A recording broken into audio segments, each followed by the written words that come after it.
இன்றைக்கி வந்து அப்படி என்னென்னு பார்த்தீங்கன்னா கொரியன் ராமின் பவுல். ஓகே, அதான் நம்ம பண்ண போகிறோம். பட் ஆனால் நம்ம வந்து நம்ம நார்மலாக கிடைக்கிற இப்பியில் பண்ண போகிறோம். ஸோ இப்பி வந்து மூட் மேஜிக் எடுத்துருக்கிறேன். அதில் தான் வந்து நம்மளுக்கு 2 மசாலா சஷெட் கொடுப்பாங்க. ஸோ தண்ணி வேணுங்கிற அளவுக்கு போட்டுட்டு இந்த 4 பேக்கெட்டையும் போட்டு நல்லா வேக வச்சுருந்துங்க. பெரிய மசாலா பேக்கெட் போட்டு மீன்வெல் தேவையான வெஜிடபிள்ஸ் வந்து கொஞ்சம் soya sauce, salt, pepper 3 item போட்டு நல்லா ஃப்ரை பண்ணி எடுத்துக்கணும்.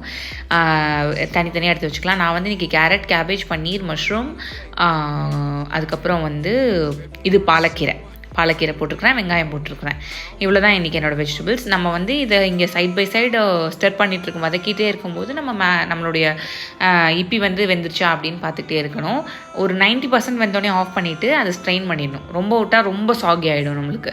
அதனால் நம்மளுக்கு வந்து இப்பி வந்து ரொம்ப அப்படியே நீங்கள் மேகி வச்சு கூட பண்ணலாம். இப்பி தான் பண்ணணுன்ட்டு இல்லை, வந்து நம்மளுக்கு நல்லா அது வந்து வெந்த உடனே இந்த மாதிரி ஸ்ட்ரெயின் பண்ணி எடுத்து வச்சுக்கோங்க.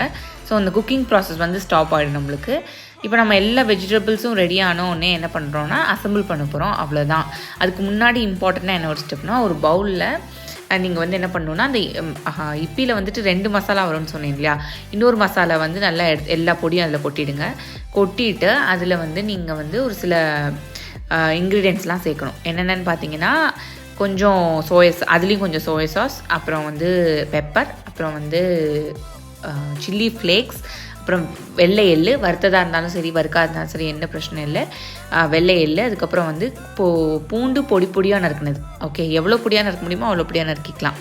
அதுக்கப்புறம் நம்ம என்ன பண்ண போகிறோன்னா இதை ஆட் பண்ணிகிட்டே இருக்கும்போது ஒரு இதில் 2 டேபிள் ஸ்பூன், டீஸ்பூன் இல்லை table spoon, 2 table spoon 2 table spoon போடலாம், டேபிள் ஸ்பூன் கூட போடலாம்.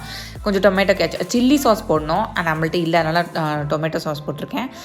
ஹீட் பண்ணிக்கோங்க. நல்லெண்ணெய் தான் யூஸ் பண்ணணும், வேறு எந்த எண்ணெயும் யூஸ் பண்ணக்கூடாது.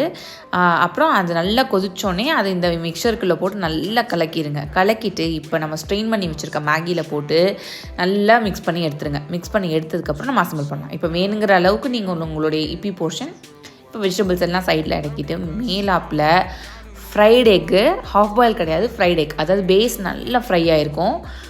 அந்த மாதிரி ஒரு எக் நீங்கள் பண்ணி அதுக்கு மேலே வச்சு திரும்ப கொஞ்சம் வெள்ளை எள்ளை வந்து மேலே தூவி ப்ரெசன்ட் பண்ணிங்கன்னா உங்களுடைய ராமின் பவுல் ரெடி.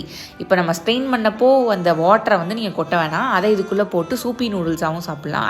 எனக்கு அதுதான் ரொம்ப பிடிக்கும். ஸோ இன்னொரு பவுல் என்னென்னு பார்த்தீங்கன்னா அதுதான் நான் பண்ணியிருந்தேன். இதே மாதிரி எல்லா வெஜிடபிள்ஸையும் அரேஞ்ச் பண்ணிவிட்டு மேலே வந்து நம்ம ஃப்ரைட் எக்கையும் வச்சுட்டு இப்போ என்ன பண்ண போகிறோம்னா கரண்டியில் அந்த சூப்பை எடுத்து இதில் ஊற்றி சாப்பிட போகிறோம். ஸோ அது இன்னும் நல்லாயிருக்கும். I personally love soupy noodle bowl. So நீங்கள் வந்து எப்படி இருக்குன்னு ட்ரை பண்ணிட்டு சொல்லுங்கள். தேங்க்யூ.